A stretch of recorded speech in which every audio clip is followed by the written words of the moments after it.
3, 2, 1, action. Hello and welcome to Time of Death. I'm your host Dee. And I'm Ris. And together we are the hosts of Time of Death. Thanks for tuning in. If you are new here, welcome. We are two nurses who like to talk true crime, and we like to focus on cases that have a heavy medical influence or cases that feature a medical professional as the perpetrator or the victim. So it is Dee's turn this week. I feel like we sound like robots. Take it away, Dee. Yes, I will. Let us begin. Okay, so this is a case that has been extensively covered, and I stumbled upon it years and years ago. Recommendation from Dan Ton, 2019. And I remember listening to the 6 episodes of this podcast, and I was riveted. This is what actually really got me into, listening to podcasts. So special, sentimental value as well. Very nice. Very nice. So I'm going to condense 6 episodes, all those 6 episodes into one little episode. So buckle in. I'm buckled. All right. So this is our timeline. Picture it. March 8th, 1984. Cindy Newell is shot and killed by her husband, Billy Vickers. At that time, the couple was undergoing some kind of separation. Cindy was adamant that she wanted a divorce, and Billy was really struggling with that. So while they're separating, Billy goes over to their house, into their kitchen of their home in Laguna Niguel, California. Okay. He takes out his gun and shoots Cindy in the back of the head at very close range. He then shoots himself in the stomach and calls 911.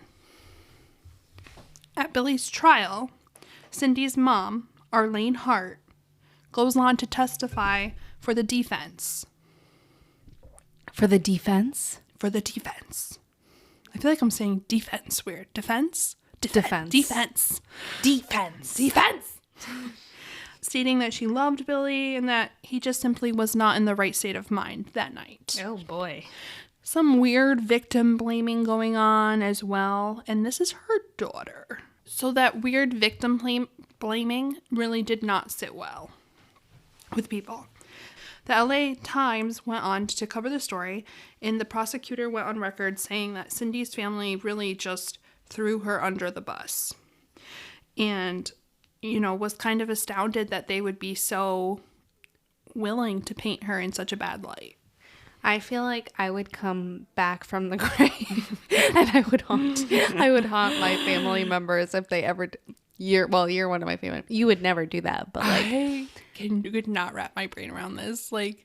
I know, and the family is a very Christian, very religious family, but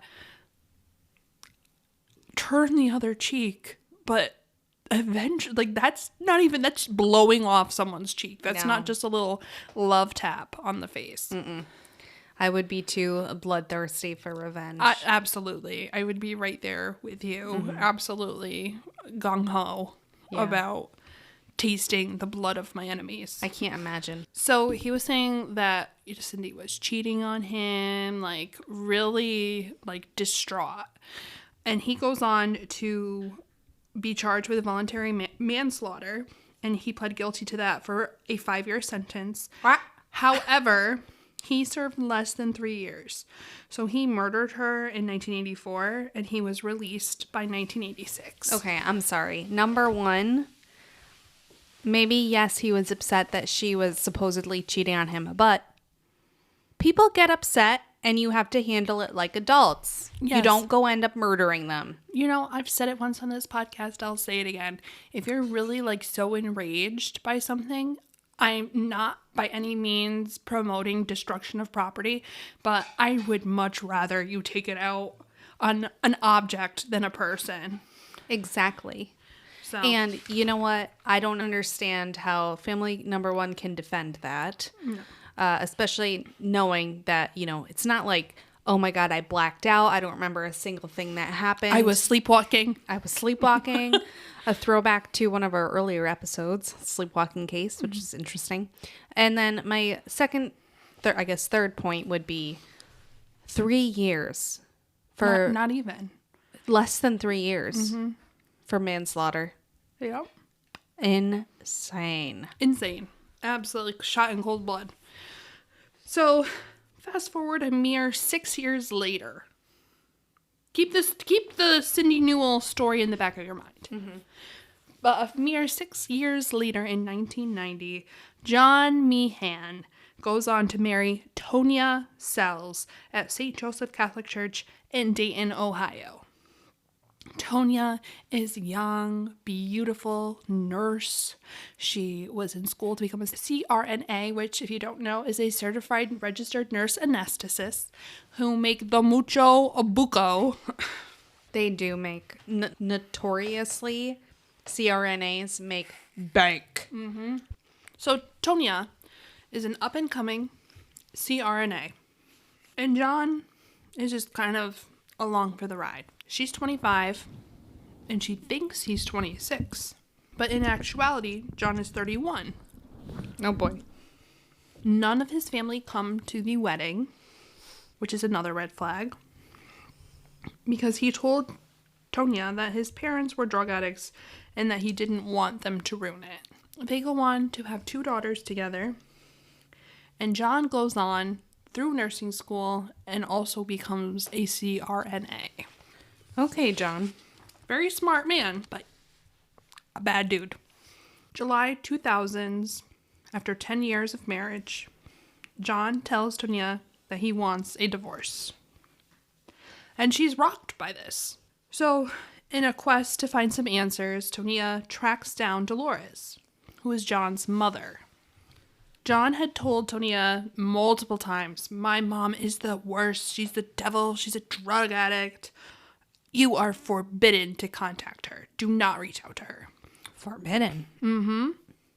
Once they make contact, Dolores tells Tonya that John lied to her about his age, his real name, and his drug charges in California he had before they were married. So she spilled the tea. Obviously, shooken by this new information, Tonya goes on to search their home in Ohio and finds John's hidden stash of surgical anesthetic drugs. So he got all the drugs he uses as a CRNA. Wait, these are at their home that they're sharing? Okay. In Ohio. There is no reason that John should have had those medications in his possession. You don't take those home with you.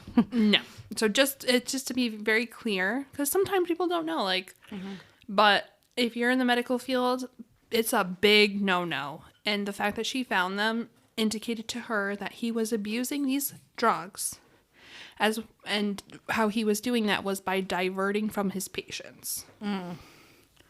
And also, Tonya is a nurse too, so she knows how prevalent drug use is among nurses. For those of you who don't know, it's a big problem.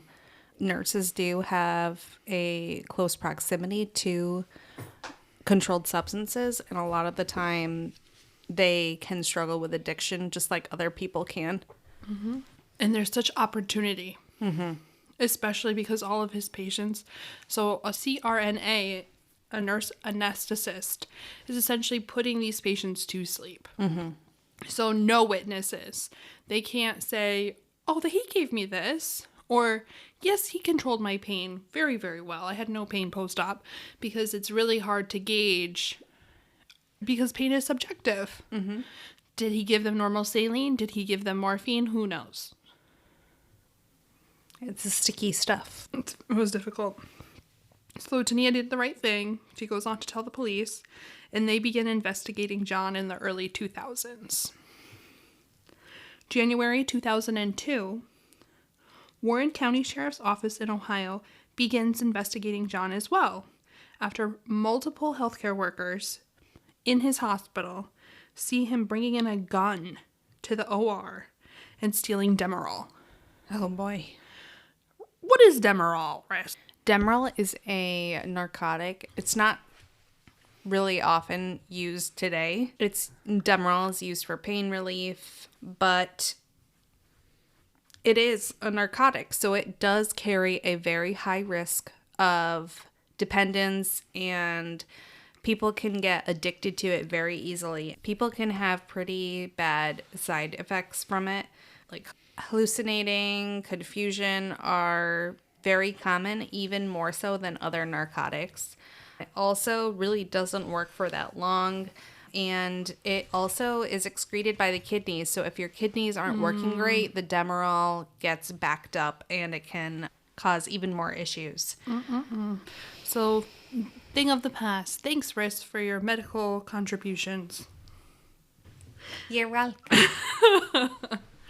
So, a couple months later, in April 2020, I'm so used to saying 2024, 2002, police end up searching John's home and find a loaded gun and 45 vials, which are all empty, of 6 different prescription medications. John's got a problem. Sounds like it. So, a couple months after that, June 2002, John pleads guilty to felony drug theft. However, he does not go down without a fight. After his sentencing, he flees the state and checks into a hotel in Michigan. Cops end up finding him unconscious in his hotel room, surrounded by dozens of empty vials of medications. Not a good look for you, John. They call EMS, and EMS comes, throws him in the ambulance, and tries to get him to the hospital expeditiously. Expeditiously? Is that the right word? Expeditiously. What's the word, Mom? I'm not sure. It's expeditiously. Expeditiously. Thank you, Ris. Tries to get him to the hospital expeditiously. However, en route, he comes to, unbuckles his restraints, grabs the drug kit, and runs into a JCPenney's. Wow. Gets on top of the cargo elevator and shimmies up into the shaft. He ends up kicking a cop in the face. This man is frisky. Before they pin him down, cuff him, and by the time they get him down from the elevator shaft, cuffed on the ground, he's knocked himself out. Like, he's completely unconscious. So after that, he's sentenced to 6 years in prison in Michigan for resisting arrest and possession of drugs. He served 17 months of that sentence and is released in 2004. So, once he's released from prison, so from 2004 to 2014, he is an absolute menace. I'm like laughing, but like really what he was doing was awful. Mm-hmm. He was extorting and swindling women.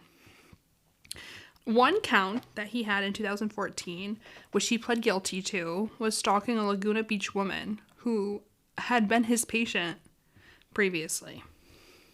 He made like a casual suggestion that she move some of her money into his account to hide it from her husband, who she was estranged from.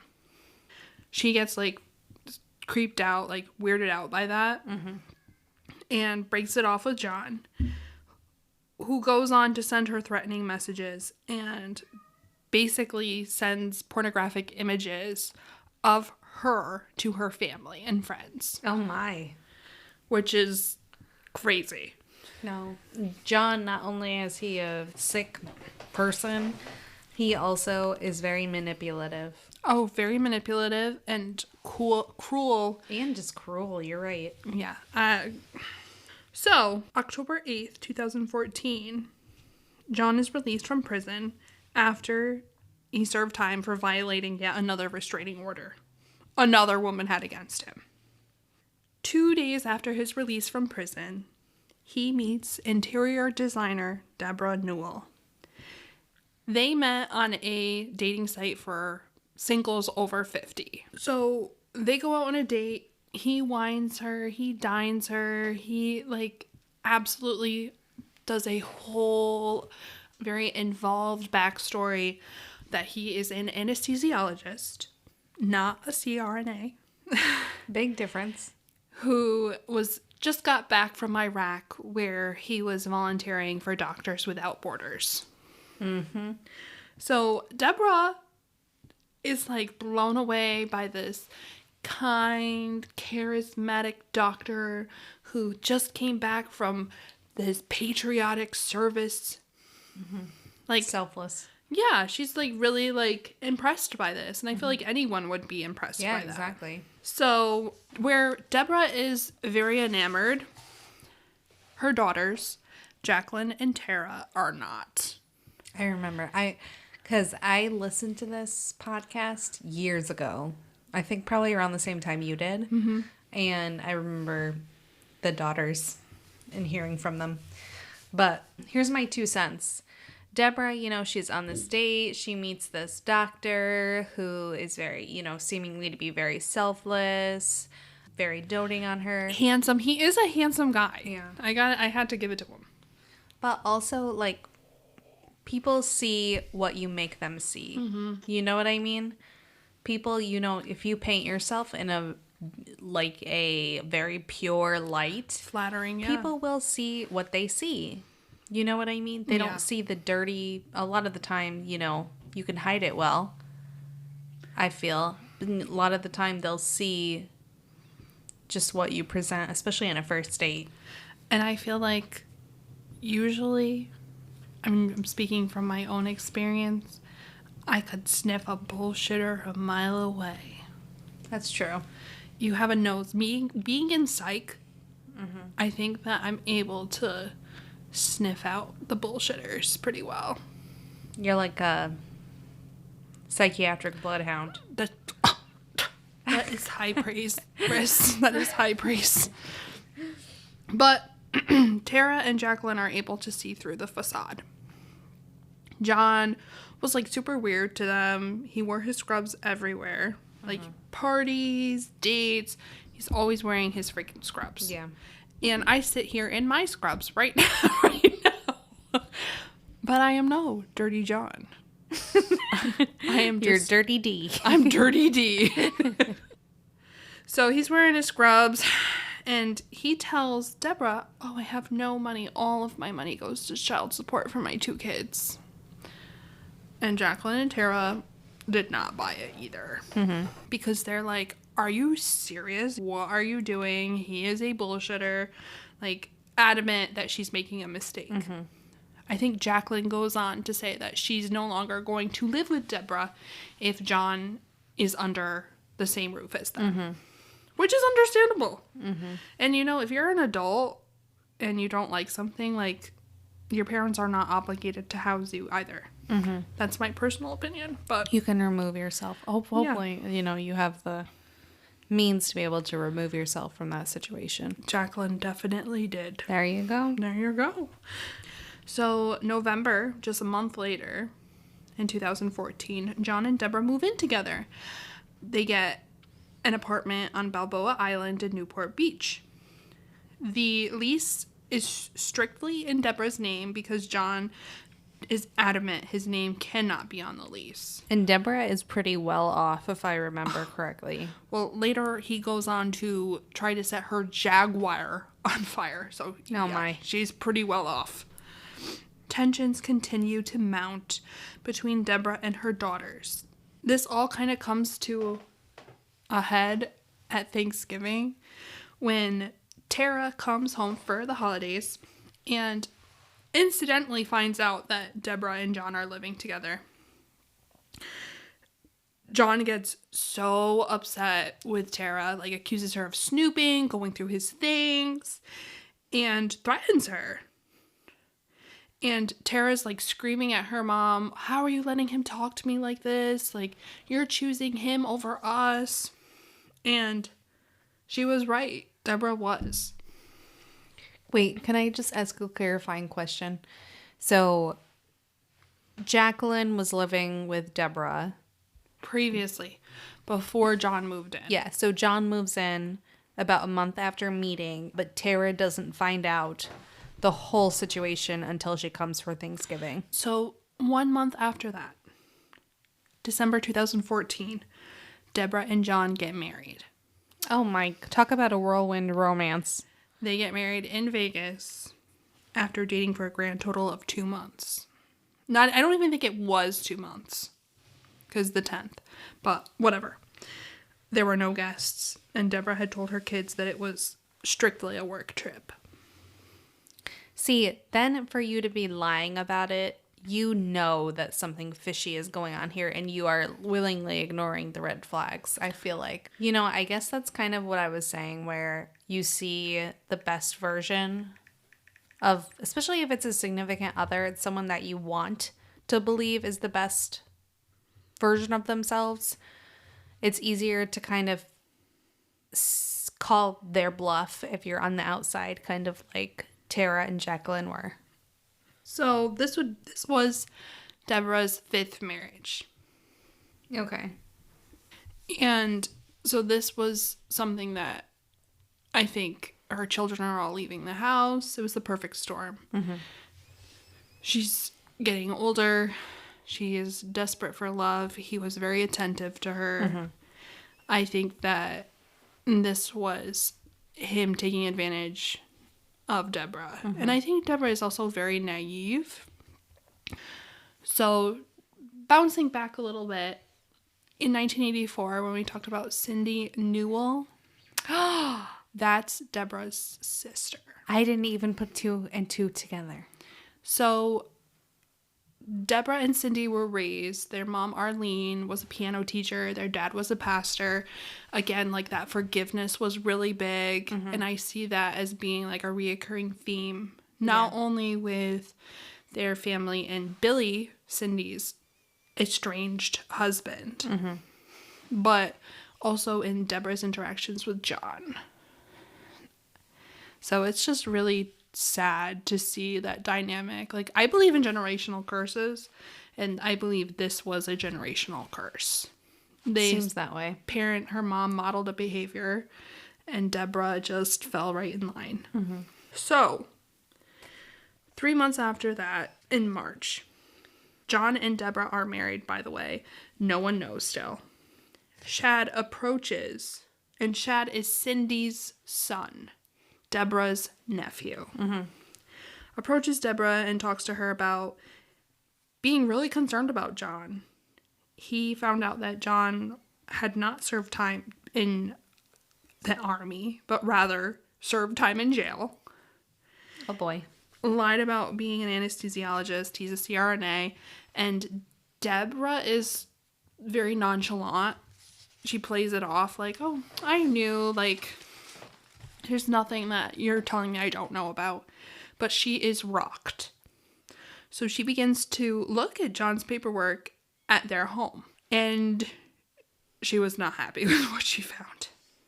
Documents showed his pattern of seduction, swindling, and terrorizing women.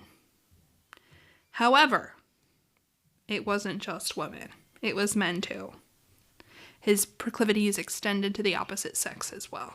Okay. His modus operandi was meeting people online, on dating sites specifically, and posing as a doctor. 3 women had restraining orders against him, and 3 others had requested them within the last 2 years. So, swindler. See, 1 is already too much for me.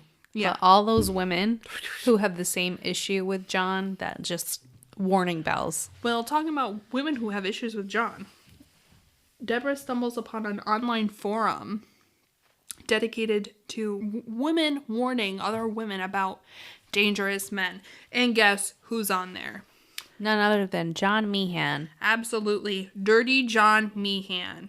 His nickname from law school back in the day, before he met Tonya, was Dirty John. His former classmate, Kevin Horan, says, Dirty John did a lot of scandalous things, and not just with women. Mm-hmm. Deborah freaks out and moves out because at that time John was hospitalized for a back surgery. Oh, okay. So she empties the house and gets the hell out of Dodge. A couple months later, John is begging Deborah, come back to me, babe. I need you back. And of course, Deborah does. They move into a new apartment together. So that was in 2015. So we're fast forwarding to April 2016. After a little more than 1 year of marriage, Deborah files to annul the marriage with John Meehan. Throughout the past couple of months, and actually throughout their whole relationship, John had become increasingly controlling, had tried to isolate her from her children and friends, threatening her kids. So she says, nope, and gets the hell for real up out of Dodge. So John ends up in Nevada, and he realizes that they are not going to reconcile at that point. So he reverts to his previous tactics and starts sending Deborah threatening messages, demanding money, promises to ruin her and her business. So Deborah takes all this information, goes to the judge for a restraining order, but it's denied.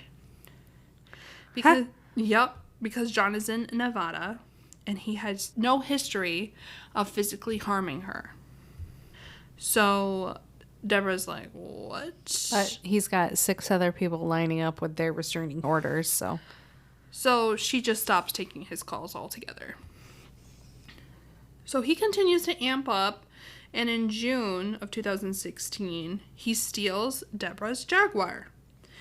And it had been parked in her office parking lot in Irvine. The cameras clearly show that it was John who took the car out of the parking lot. The car is found 1 block away, doused in gasoline, and partially on fire. I guess whoever tried to set it on fire was not successful. So clearly is amping up.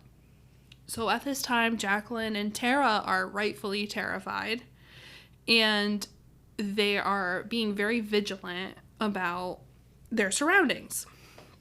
They recognize that John has a history of being very abusive to women and is a dangerous individual.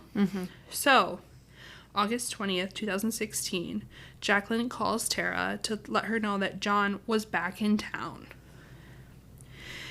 John was outside Jacqueline's apartment, and Jacqueline saw him. There's like a whole scene in the TV show where she like gets into an Uber and it's like, follow that car. And they follow the car, and then he ends up losing them. But basically, Jacqueline was on it. And she warns her little sister, Tara, like, he is out here. You need to be careful. So, that evening, Tara pulls up to her apartment and parks her car where she normally does, right outside her apartment building.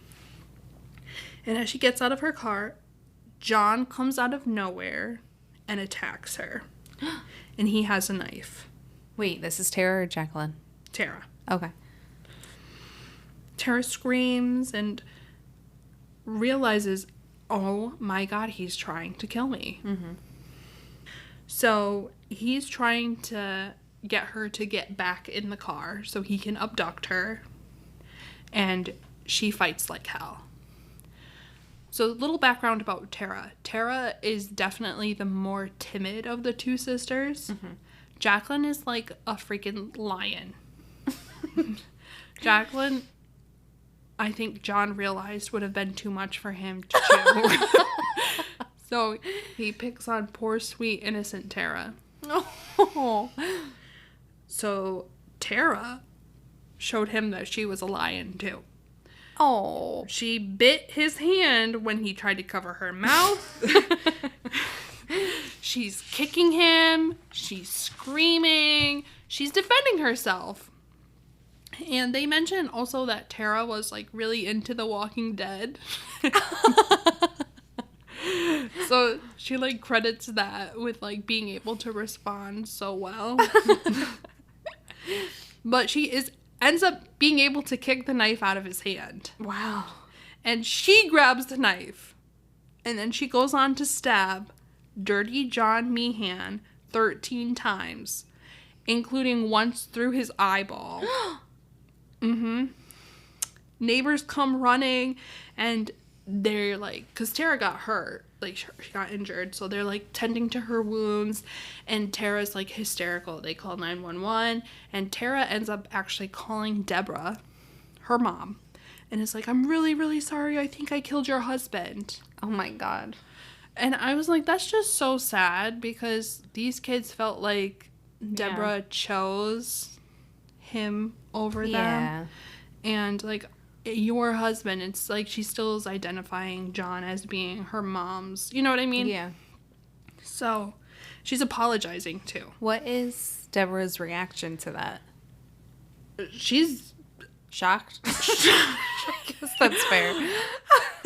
Little Tara took out the trash. So John was not dead yet.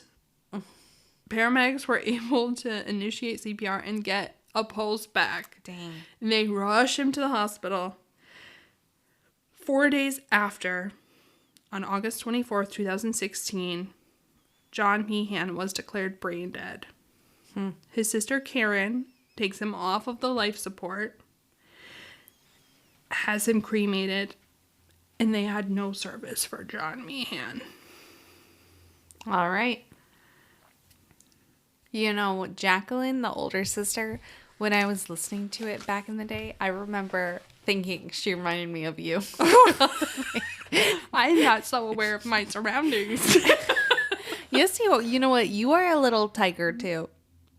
I think you're more of the tiger. No, you are definitely Jacqueline. Well, Maybe we're both probably more Jacqueline, but you are like 95% Jacqueline, and I'm probably like 80 or 75%. No, I think Jacqueline. I think you're higher than that. I think you're high. You're high Jacqueline. High Jacqueline like, energy. I'm probably like 30% Tara, 30% Tara, 70% Jacqueline. But Tara is also a terror. She is a little terror. She's a terror. She is a little terror. You know what?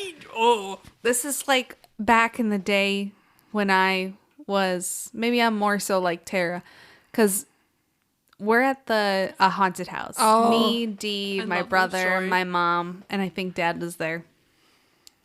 And I'm in my little, what was I wearing? Probably a princess costume. Yeah. I'm maybe like, 5 years old? Not even. Probably 4 or 5 years old. And we're in a haunted house. And this is like one of my first memories. I don't even know if I remember it or like I hear it so often that I like just decided to create a version in my head. But I got scared by one of the actors. And I was screaming. I was terrified. But I kicked that actor as hard as my little leg could kick. And Where did you kick him, Riz? in the genital area. And, yeah. It was ferocious. You are ferocious. I was terrified, but I kicked him as hard as I could. You went kicking and screaming. Exactly. Just like Tara. But Tara, that must have been so terrifying for you to go through. I can't even imagine. She defended herself. I give her so much credit because John was like 6'2". And she's like, I don't even think she was 5 feet. Wow. So huge mismatch. He had been hospitalized and was like using drugs and stuff. Mm-hmm. So he was probably deconditioned, but she still whooped that ass. Yeah. All thanks to The Walking Dead. All thanks to The Walking. You know when I got my tattoo on my arm, I watched The Walking Dead. During the tattoo? Mm-hmm. That's an interesting tidbit, Dee. Yeah, I had to throw it out there. Super interesting. All right. What time is it? Oh, you want to call it? You call it. 21:03. Oh, no. No. 19. 1903.